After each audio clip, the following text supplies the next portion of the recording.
Welcome to another day in Kuala Lumpur. I've been thinking that I could use a backpack for my trip to Myanmar. It's just a thought I have. I used a duffel bag on my last trip and it worked, but a duffel bag is a bit awkward to carry around. And the same weight in a duffel bag feels a lot heavier than that weight in a backpack, just because of the way you carry it. So today is going to be a shopping day.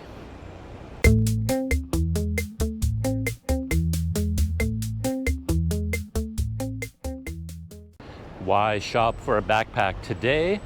Well, that's because I just happened to stumble across a new store online.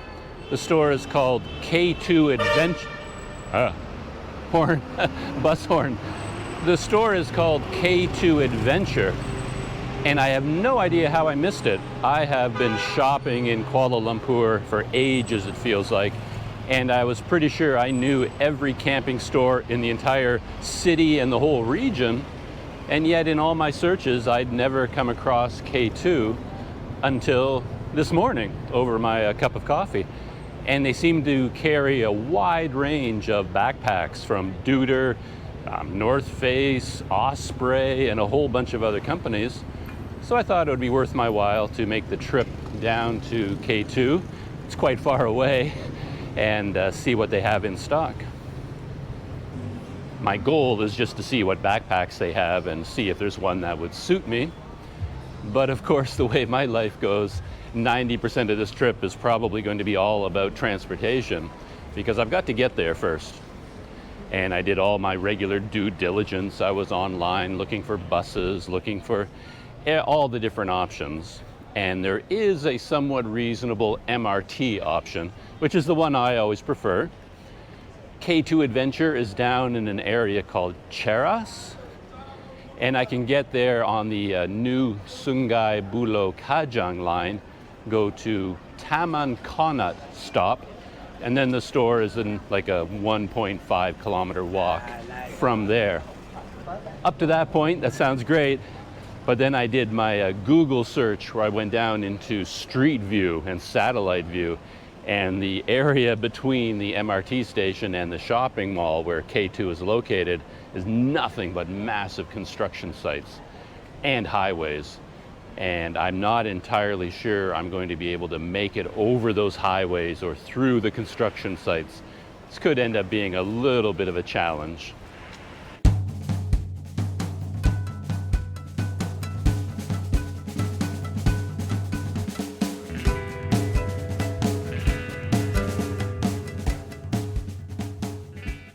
Technical note for today, I am using my Rode Wireless Go microphone setup, but I'm not using it on its own today because I'm wearing this thin t-shirt, and whenever I try to clip this to my thin collar, it just flips over and flops around and the microphone gets covered up, so it's just not a good option with a thin t-shirt like this.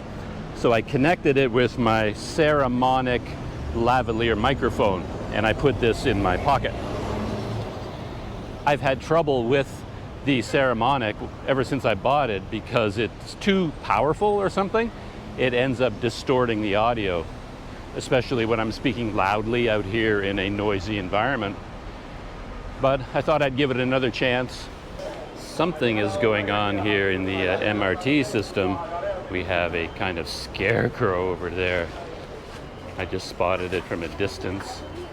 I'm gonna get closer here and try to figure out what is going on with this guy.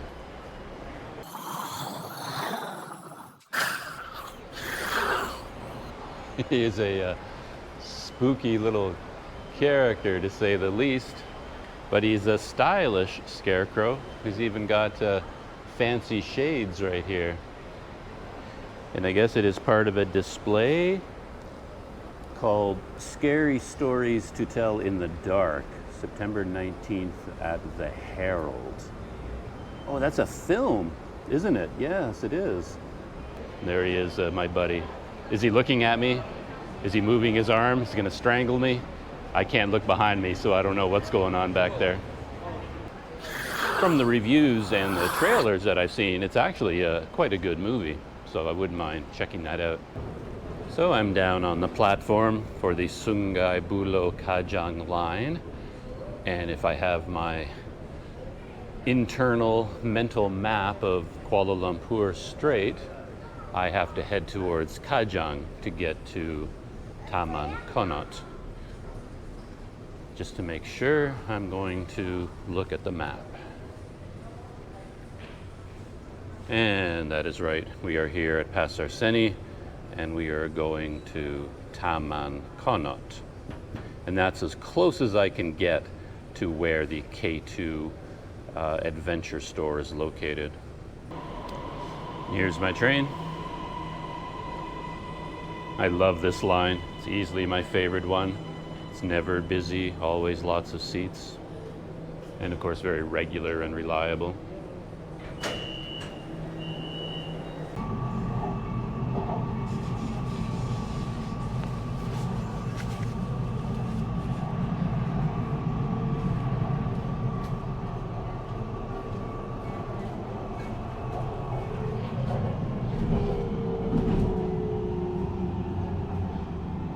I've arrived at Taman Konot.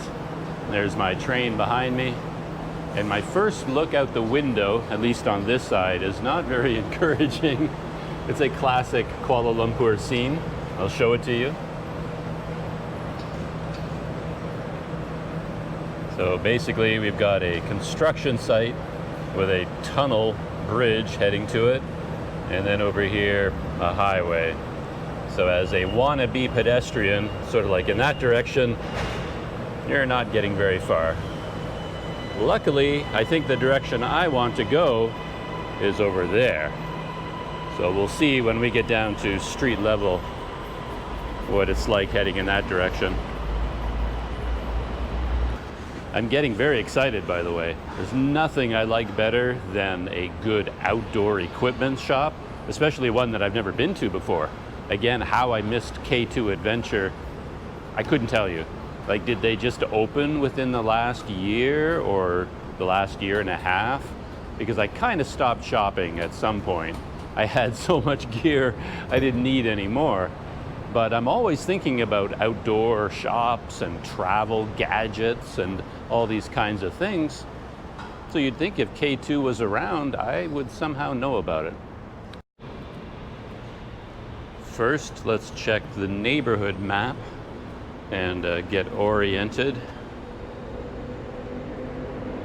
So that was the exit out to the construction site, and I think, yeah, here's the exit out to the Cheras Mall, and there's the bridge down to exit C. I imagine that's where I'm heading, and then I've got to go somewhere. I better look at Google Maps, figure this out.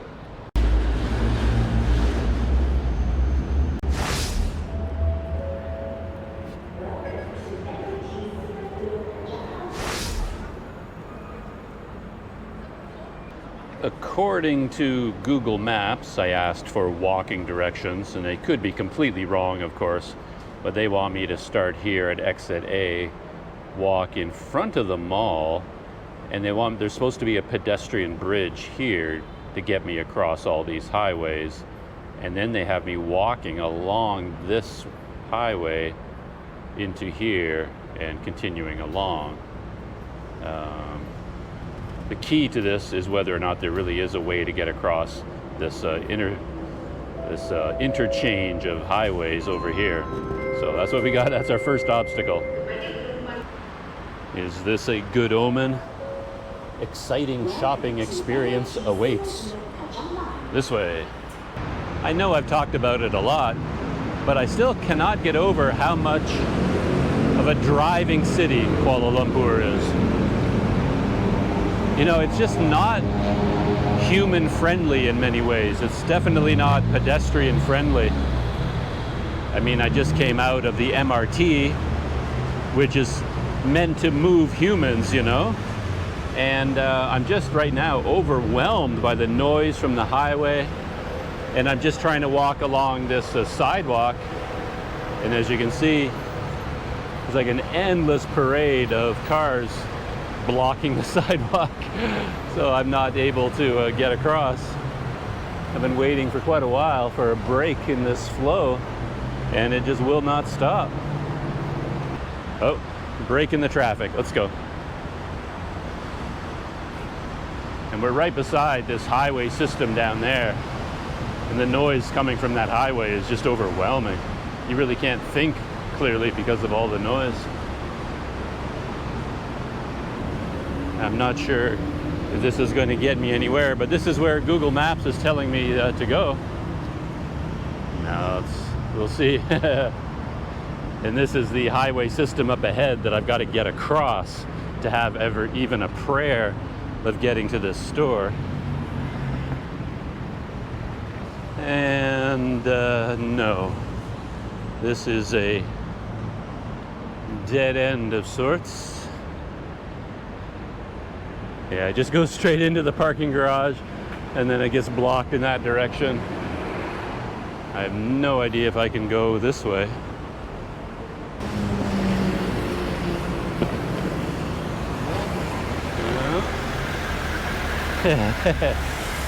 Had I been following here, of course, it's not really a sidewalk, but whatever it is, it ends right here. I wonder how many pedestrians have fallen into that hole and vanished. But I don't really have a choice but to jump down from here and head in that direction. Ooh.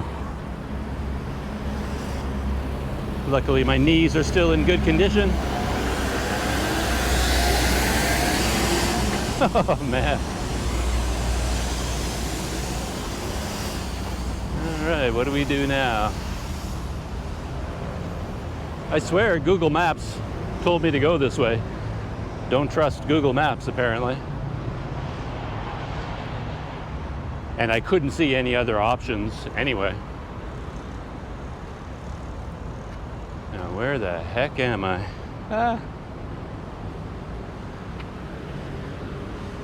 Highways to the left of me, massive highways to the right of me. I'm going to stop and check my maps. According to my maps, I am exactly where I'm supposed to be, and I'm supposed to cross this road and then just start walking up along the side of the highway, I guess. Oh.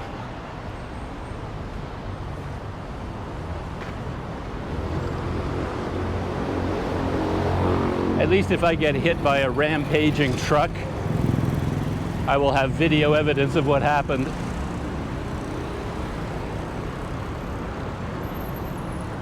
So things could be worse, I suppose.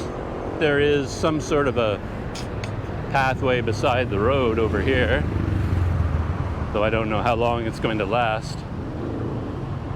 And I'm going against traffic, and I'm stuck in the middle. I feel like I want to be over there on the right, but there's nothing over there. Where am I going?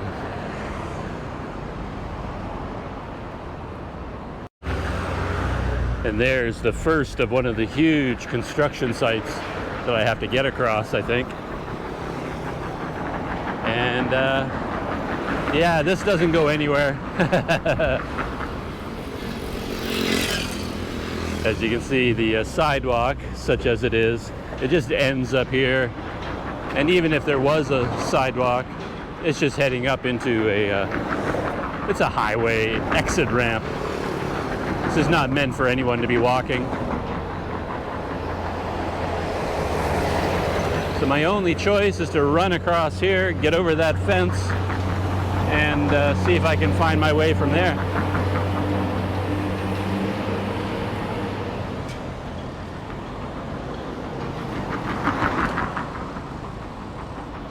Got to do some careful timing here.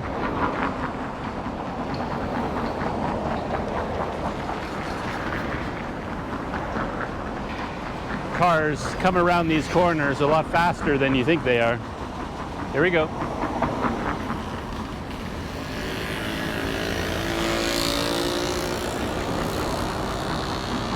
So far, so good.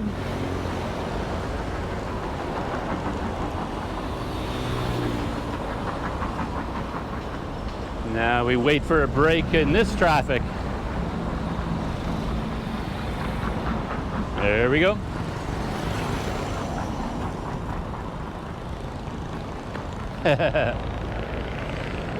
Over the fence. Yeah, there we go.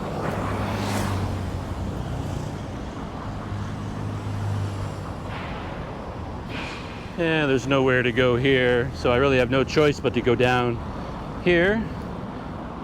Poop. As I said, good thing I still have good knees, all this jumping around.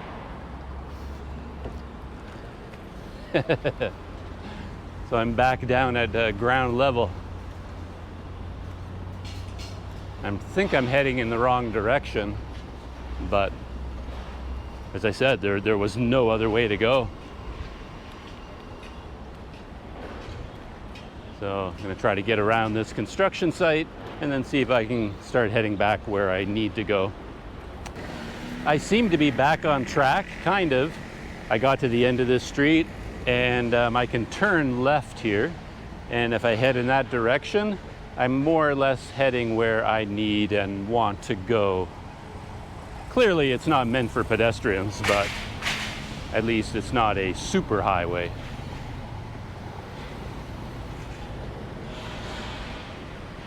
And there's a massive construction site. I managed to go around the edges of it. I am absolutely astonished at the amount of construction in Kuala Lumpur. It just blows my mind, it really does. And I'm a fairly naive kind of person, especially when it comes to money. So I can't even imagine where all this money is coming from. You know, the vast investment groups and conglomerates and billionaires that are, you know, involved in building these things. It's amazing, but I don't know anything about that world.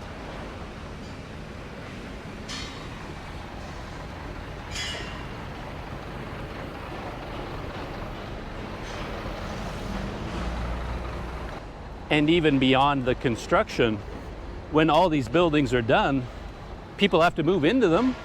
Businesses have to move into them. People have to start paying rent for all this space that they're building. Who are all these people? Where are they coming from? It's amazing. The other day when I was wandering around Kuala Lumpur on the green line of the GoKL system, I came across a project called 8 Conlay. And I did a little bit of research into that, and it was very cool. The whole concept of what they're building there, but it's kind of a luxury residences, you know. Everything about this place is supposed to be high quality. And they are building, I don't know, hundreds and hundreds and hundreds of these luxury homes. Who's living in all those homes? Who can afford all these places? I don't know anything about that world, you know. But to get back to my world, I am sort of walking along a sidewalk of sorts, but you got to be careful of all these openings, and then if you're not paying attention, boom, you run straight into a tree. So you got to go around the tree. Don't step in there. Do not step in there, and definitely do not step in there. Step over here, and don't run into any of these trees. Something that I've always noticed in these urban settings is that these trees get planted in these square spaces when they're quite small, and then the roots, the main ones when they grow out, end up growing in a perfect square as they hit the cement barrier and then go around and around and around, and you end up with square trees. Or trees with square root systems anyway. This looks like a fairly brand new complex as well. Majestic Maxim. According to that sign, they have some show units you could go in and take a look at. And who are all the people living up there? And I guess these will be their neighbors soon, people living here. When I see these sorts of sidewalks, I do always wonder how it happened. I mean, there were cement coverings perfectly aligned along this whole area, but at some point this one was ripped out of its spot and moved over or something. Who did that? Why did they do it? And then why didn't they put it back? You know, I can't imagine how this would have happened. Time for another map check. Make sure I'm heading in the right direction. Bit of an obstacle course there. Okay. Oh, Google Maps, save me. Good thing I did a map check because I was heading in the wrong direction completely. Oddly enough, right here where I was babbling about how these cement plates got moved, this is where I'm supposed to turn and follow another residential street in this direction. And miracle of miracle, there are actually some stairs here. Check this out. Right there. Boom, boom, boom, boom, boom, boom. Takes me up, following alongside this rather stinky drainage channel. Very cool though, has all these like tiles bouncing all the way down. But we're gonna go up these steps and see, oh, we're ending up in a street. I don't know if this is the best way to go where I need to go. Well, clearly it is not the best way, but I am heading in the general compass direction that I need to be heading in. So I'm getting closer to K2 adventure. I find these older, I guess more traditional homes in Malaysia quite interesting. I don't know their history or the architecture, how they developed, but they're very interesting. I mean, neat little houses, quite narrow, and each one has a gate at the front generally, and then a tiny little, you know, tile patio where you can park your car, and then 2 levels up with these tile roofs. Seems to be the more traditional Malaysian housing. You see quite large residential complexes made up of these styles of houses, but I don't really know their history at all.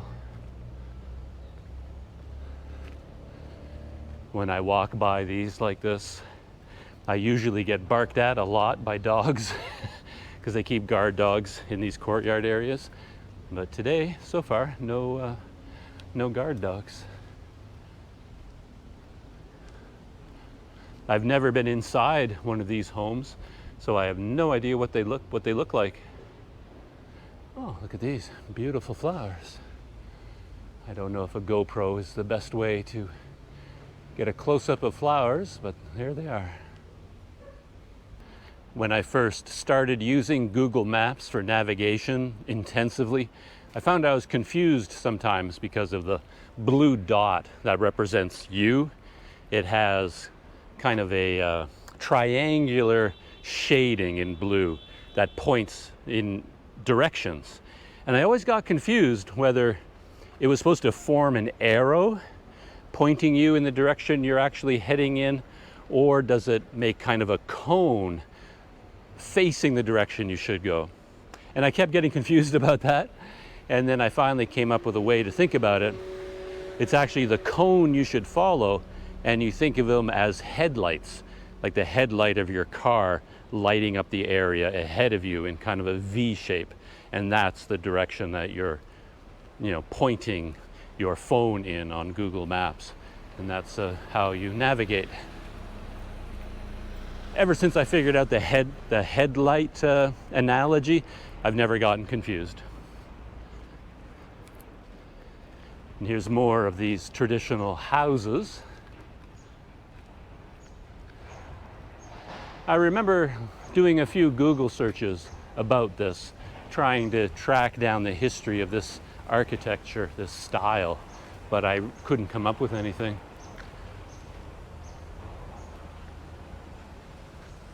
I don't know if you'd see any new housing built like this. All the new housing appears to be these giant apartment complexes. So I think you only see this style with the older housing. Uh-oh.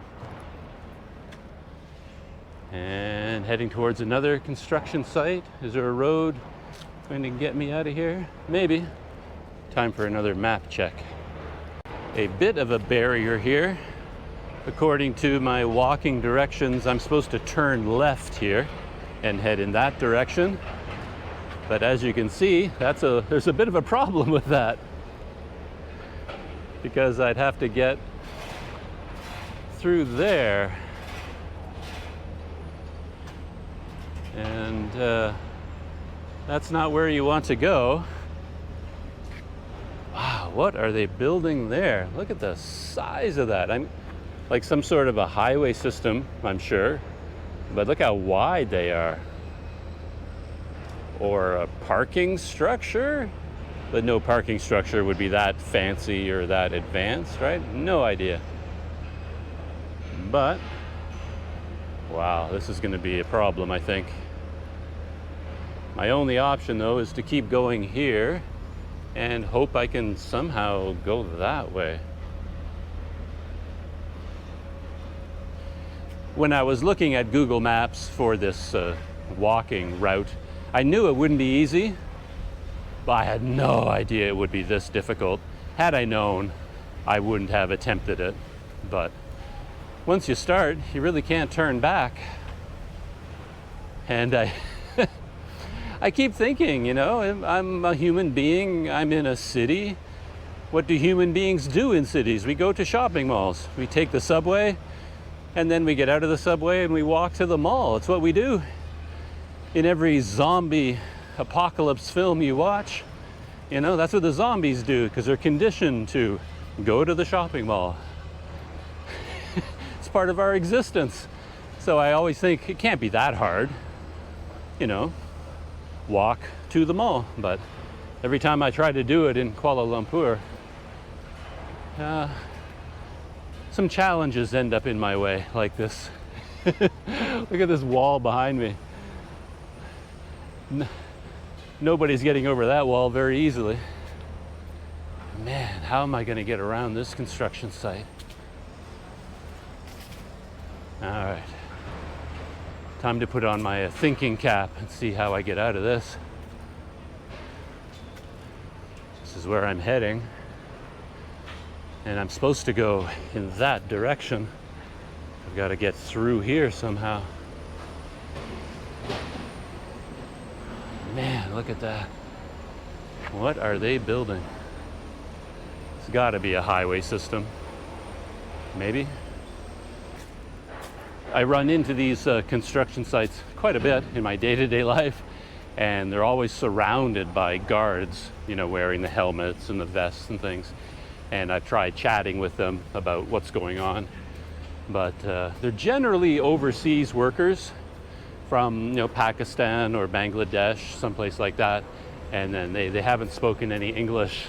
They're very friendly men, and they always give me a big smile. But I haven't been able to talk to any of them, really. Oh, we're coming to the end of this tunnel with this metal fencing. I've never seen anything like that before. That is something else.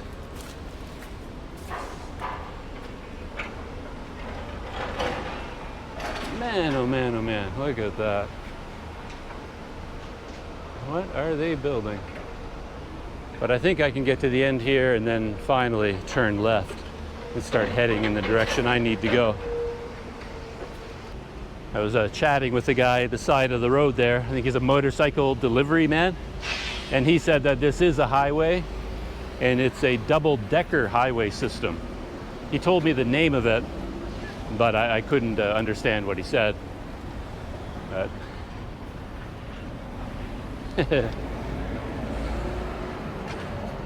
okay. I wouldn't call this pedestrian friendly, but at least it's pedestrian possible. I am able to walk in this direction, so that's better than nothing.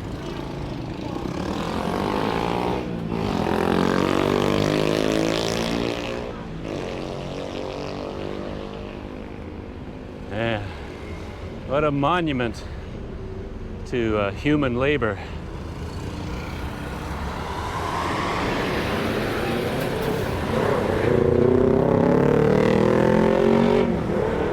heads off in this direction. Who knows how far.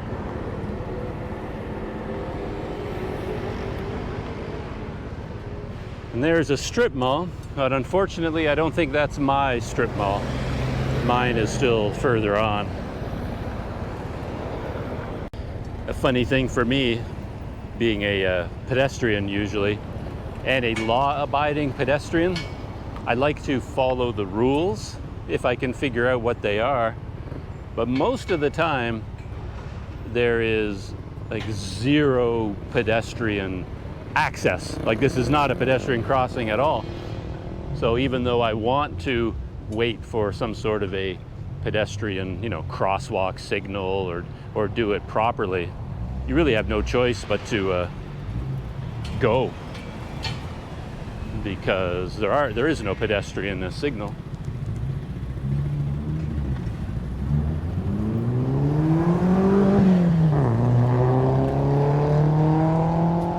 I can't stop filming this construction site. It's just amazing. Now that I crossed the construction site and this highway, I think I have to turn left and head back in that direction to find my strip mall. It's off over there somewhere.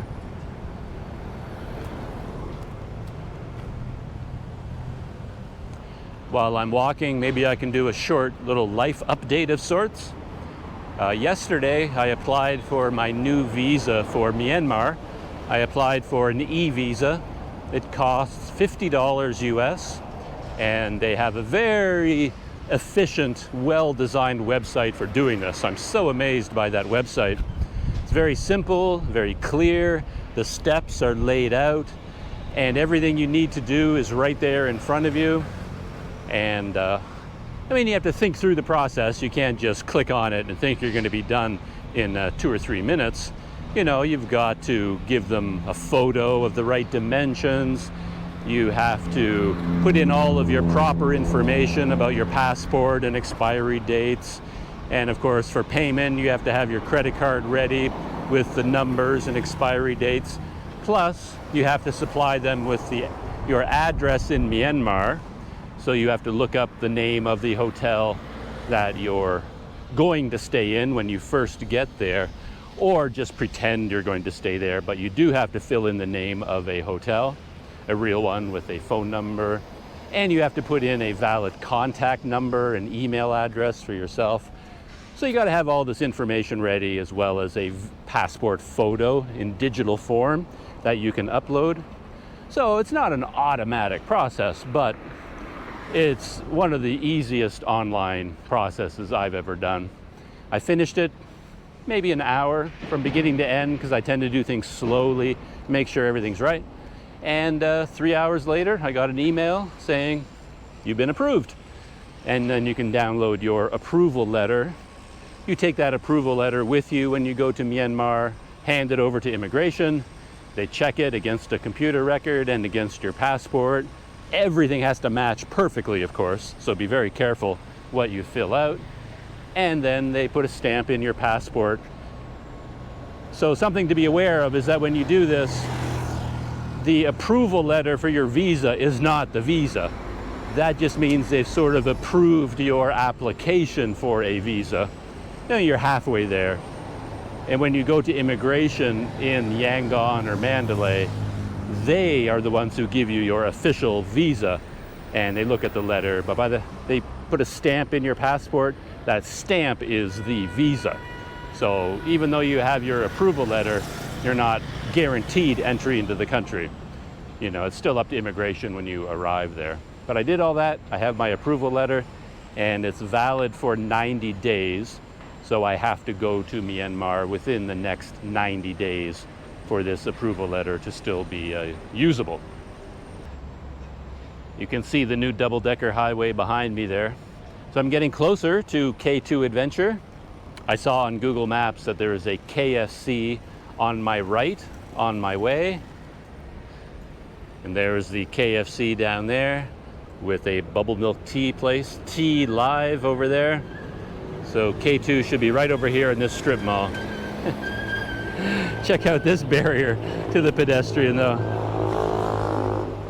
This has been torn apart. I can't imagine how this happened. Like what, King Kong came down here and got angry, ripped this up? Or I imagine maybe a truck came in here to turn right, and it'd have to be a pretty big truck, I guess, but it might have clipped the stairs here and just tore this whole thing out. So, as I keep saying, as a pedestrian, do not fall in there. That is not a good idea.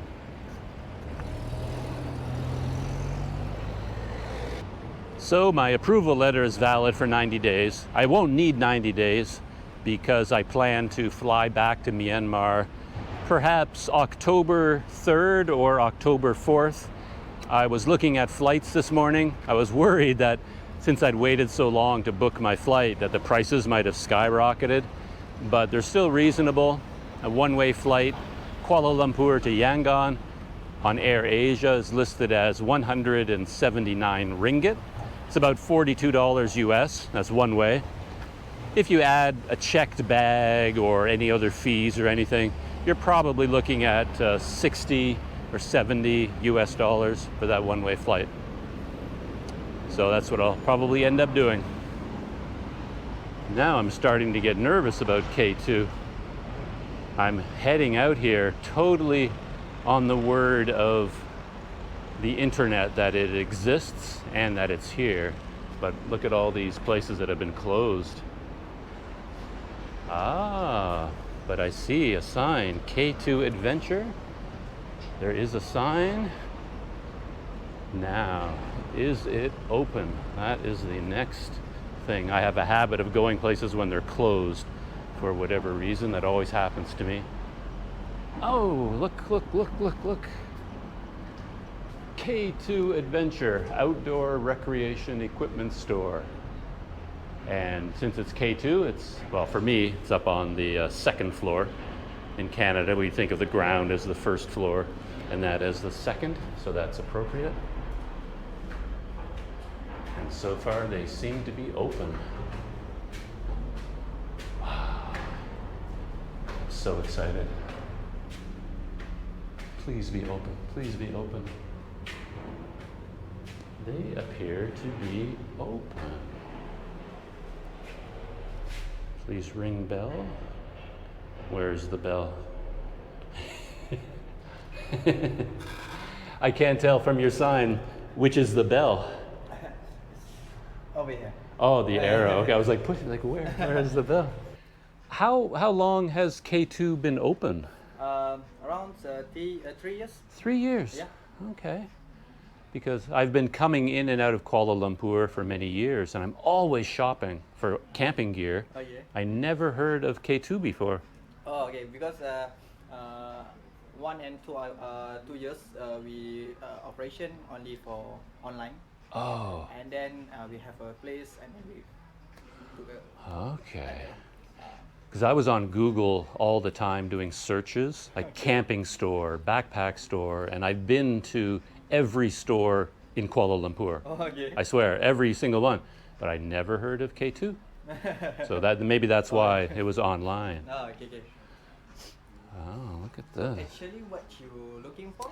I am looking for a travel backpack. Travel backpack. A big one, big and light. Big and light for you want a trolley one or Not a trolley, backpack lah? because it has to be lightweight, and the trolley tends to be heavy, right? Because it has wheels. I saw online, there was one I'd never heard of before. There's the Osprey Farpoint, I think. But on your website, you had the Farpoint 100.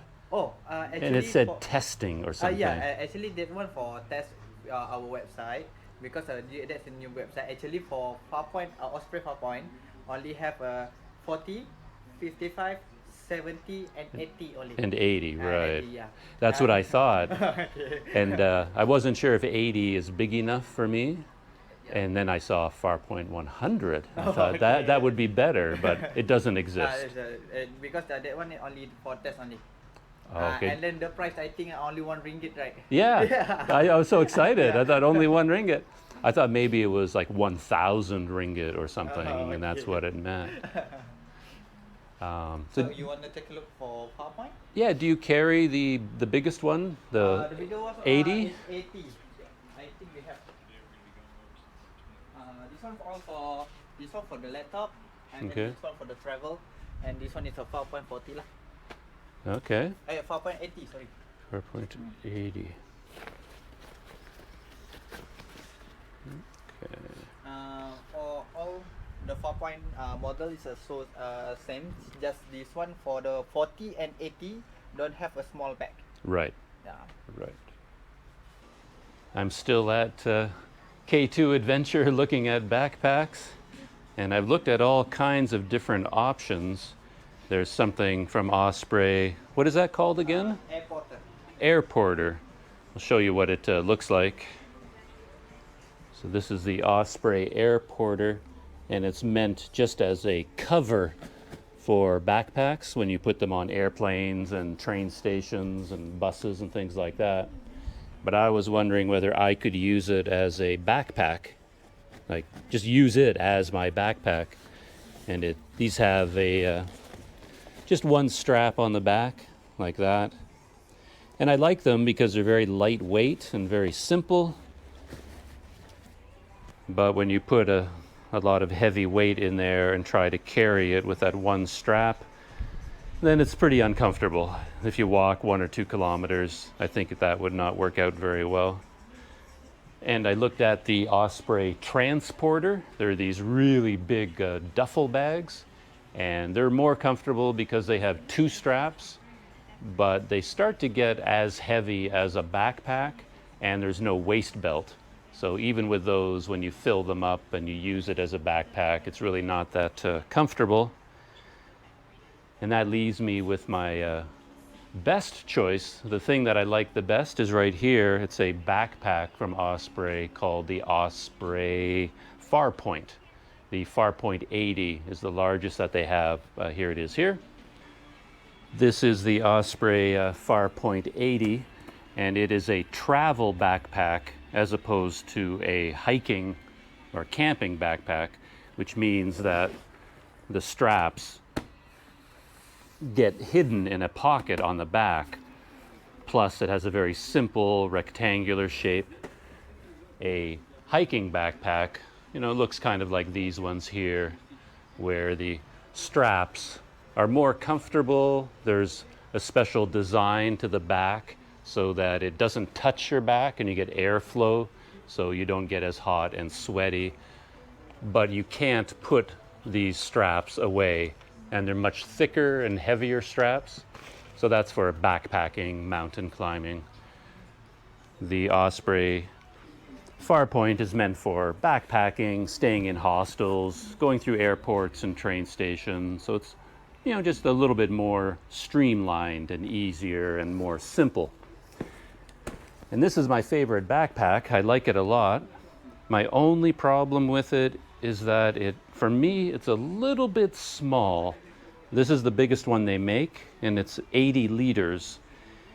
And yet, as much as I'm trying to convince myself that it's big enough, I feel like once I put all of my stuff in here, it's just not going to fit. Not with everything I need to carry with me and my camera gear. I need something a good 30% larger than that. So I'm going to have to think about this, whether that will work or not.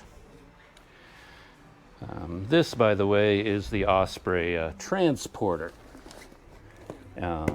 This one is an old model that they still have in stock, and it's the 130 liter transporter. It also comes in 95 liters, 65, and 40. And the older model has a lot of different design elements, but it's also much lighter than the new one. And this is kind of an interesting option. As you can tell, it's a duffel bag, but you can also wear it as a backpack. And I kind of like this idea, so I'm still thinking about that as an option. Though, to be honest, the 130 liter size is huge. It is really, really big. It's meant for people carrying, all of their camping equipment, or they're going paragliding, hang gliding, scuba diving, and they need to carry a lot of heavy, bulky equipment with them. So this one might actually be too big, even for me. Too big, not comfortable enough, and just a little bit too small. So my hunt for the perfect bag continues. I haven't found it yet. Anyway, I'm this close to buying my Osprey Farpoint 80. This close, but not 100%. So I'm afraid I'm going to leave here without a backpack today. But I'm really glad I found this shop. As I said, I thought I'd been to every camping store in Kuala Lumpur in the last couple of years. And somehow I missed K2 Adventure. I never saw this place before. So I was really glad to find it. So they have more than just backpacks here. I'll take a quick look around, if that's okay. Yeah. So your regular selection of stuff sacks and things like that from Osprey. Camping stoves here. Yeah, a lot of pots and pans. I haven't looked at a lot of these displays very carefully yet. They might have something that would be useful for me, but I haven't looked around too much yet. Yeah, they have a large selection of backpacks from Duder. This whole wall is Duder backpacks, and then here Duder knapsacks, the smaller ones. And this wall over here, what have we got? Tatanka backpacks. And then an entire wall of Osprey products. Yeah, the Osprey backpack that I was looking at, that is the Farpoint 80. And they come in different sizes. This one here is the Farpoint 55. And a big difference between them is that the 80 doesn't come with an external knapsack. With the 55, you get the backpack, and then you have a small knapsack on the back that you can zip off. The 80 doesn't come with that, though you can attach your own bag using a variety of straps and hooks and things like that. I don't know how extensive their line of tents is, but they appear to sell, tents and sleeping bags as well. The clerk that has been helping me told me when I first got here that they were mainly an online store before, and this retail outlet is relatively new. So I think a good thing to do if you want to check out K2 Adventure is look at their online shop, and you can see everything that they have in stock. I think they have a lot more in stock than is on display here at the store. But at least they do have I like it that they have a retail outlet. You can come and look at some of the things anyway. And here we have a whole aisle of accessories. We've got your air pillows. I have one of these. Can't live without that. Survival ponchos, of course. Mosquito head net.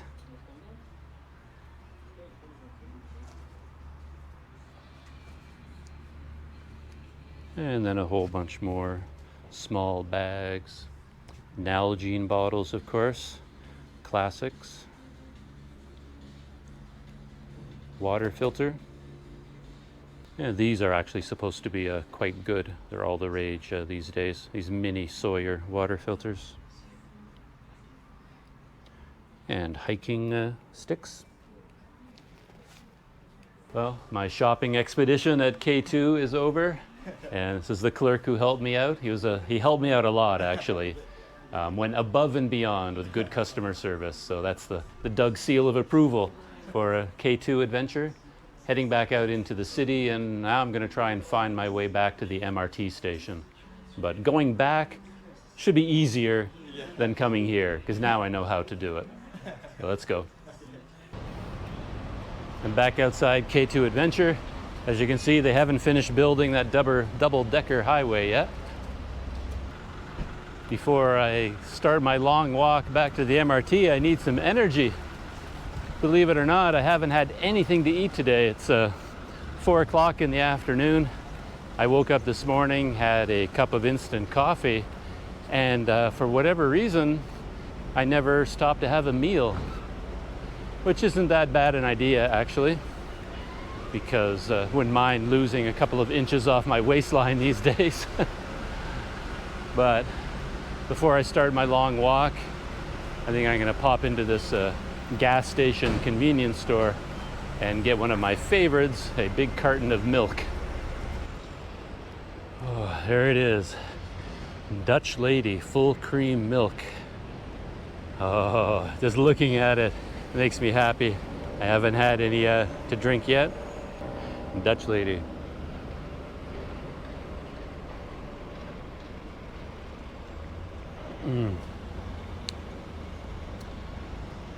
Oh, I have a feeling that I've been saying things like nothing makes me happier than, or there's nothing I like better than. I've been using that phrase all the time, but I have to use it again. There's nothing I like better than a cold half liter or even liter of milk. If I could live on it, I would.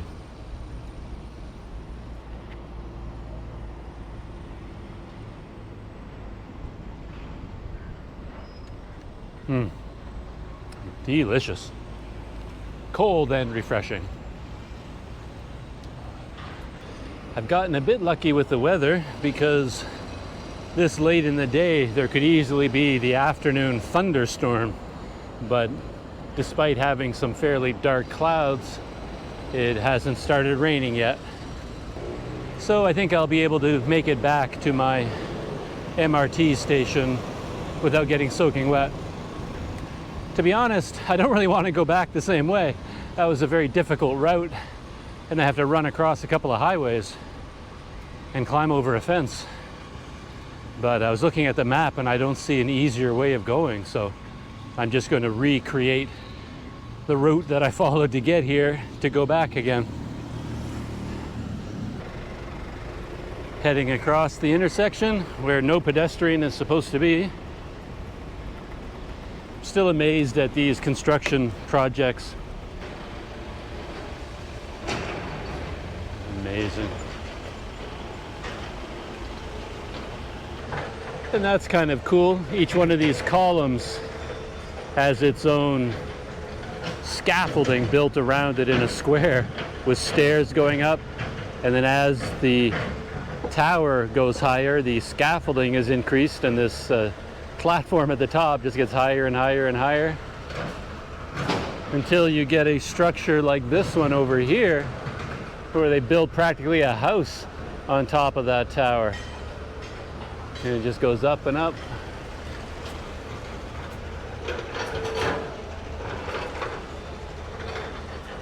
Yeah.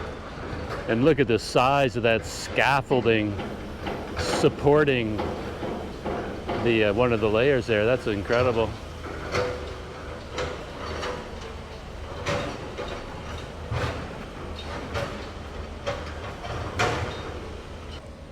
Feels like I'm walking through an aluminum tunnel here.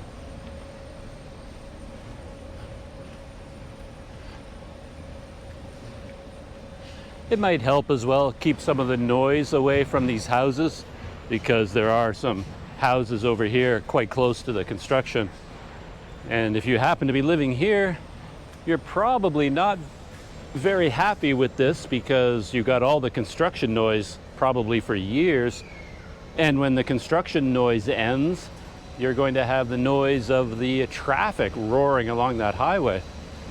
So I don't know if they're going to be building any kind of a sound barrier beside this highway system or not. There it is again. Double-decker highway.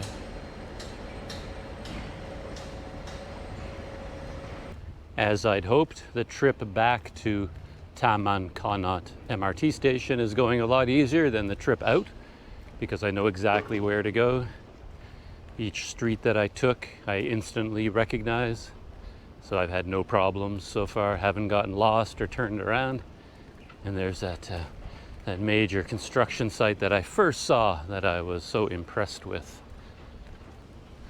I just have to go down here, follow the little steps down to the road, turn left, and eventually reach the highway where I have to run across and beat the traffic And that highway with all the traffic is my only real obstacle at this point. I made it across that highway once, I can do it again. Ooh, I found my steps. Down, down, down. Ooh. Construction.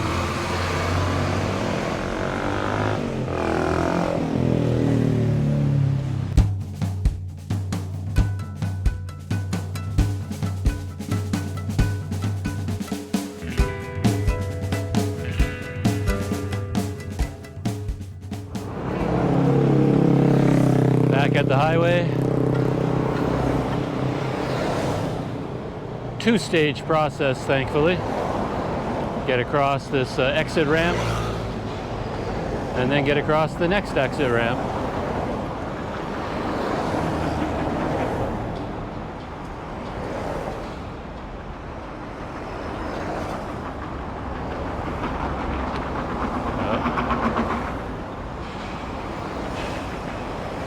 Every time I think there's going to be a break in the traffic, something comes whipping around the corner. Oh, here we go. One lane down, 2 more to go.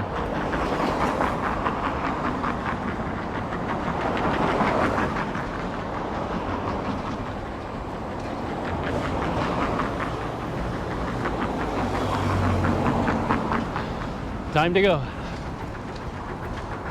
There we are.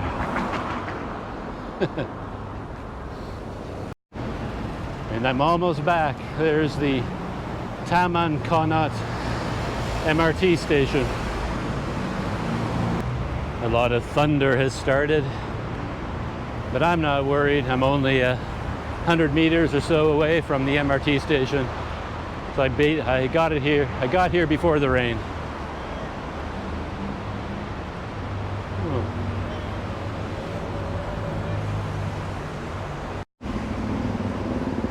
It looks like that, whoa, lightning. It looks like that double-decker highway system continues over to here. Look at that, that's incredible. You can see where they are intended to join up. They've got some sort of a construction platform on either side, and then they slowly work together and meet up in the middle. And hopefully they've done their engineering right, and they have it lined up. And they're not like, I don't know, 1.5 feet too high on one side. It's amazing. Oh, it looks like every intersection has one of those. They've got another unit operating here and then one there.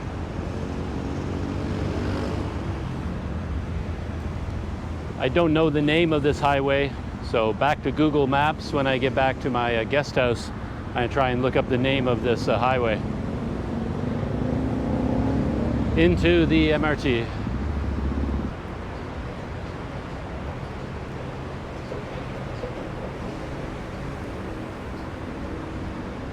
Gotten a bit hot and sweaty on this trip. It'll be nice to be inside the air-conditioned MRT line in a minute. Whew.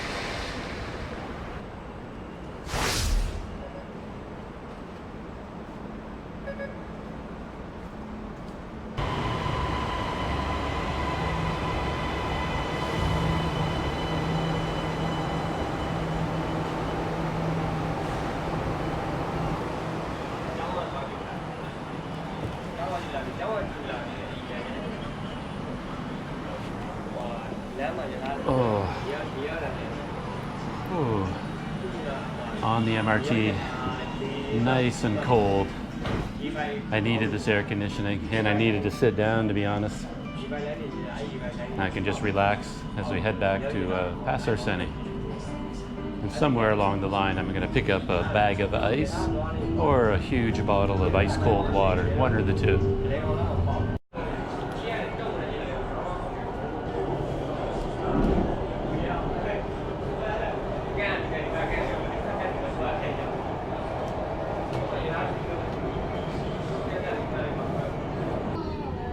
Stesen berikutnya, Pasar Seni. Stesen pertukaran ke LRT laluan Kelana Jaya. dan stesen sambungan ke laluan KTM. You are now approaching Pasar Seni. This is an interchange station with LRT Kelana Jaya line and connecting station to KTM line. Exit to the right door.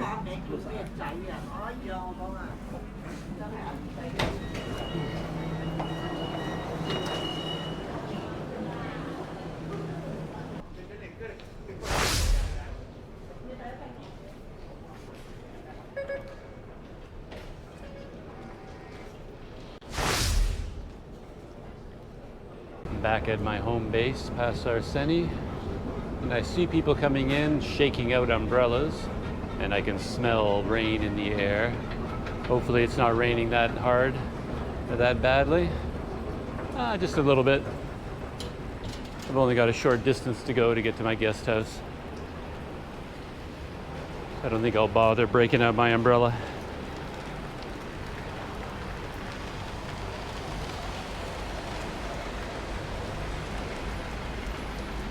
Jaywalking.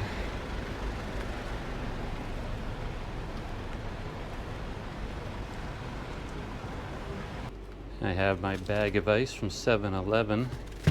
And this sign at 7-Eleven has always puzzled me. It's right on the ice freezer and it says, "Big ice bag is not for sale." So you can buy the small bags of ice, but for whatever reason, the big bags are not for sale. I don't know what's going on here. Why do they have them in here if they're not for sale? Another mystery. Got my bag of ice. Now I just need to smash it on the pavement to break it up into small cubes.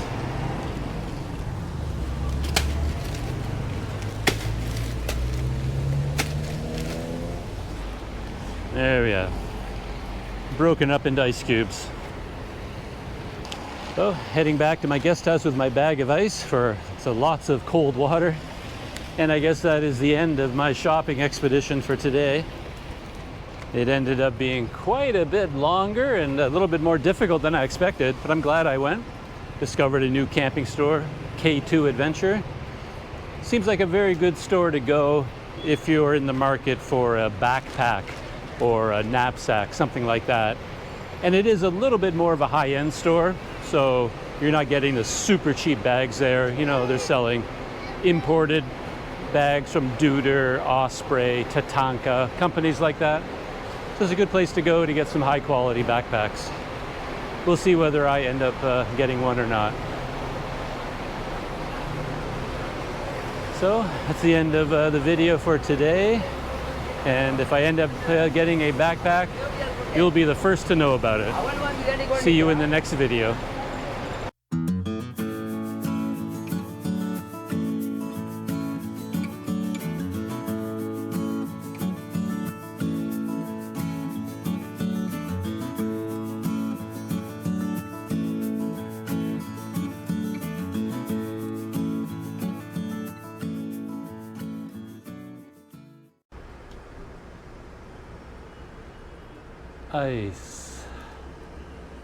Ice water.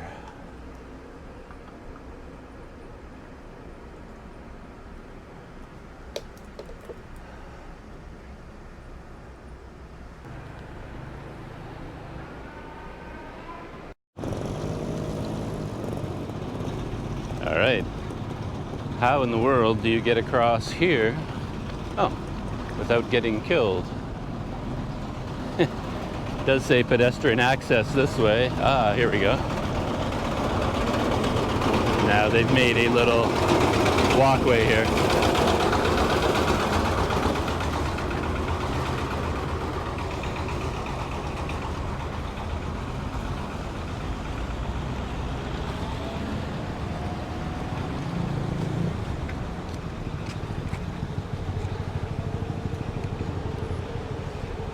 It's like being a mouse in a maze, trying to find that piece of cheese at the middle.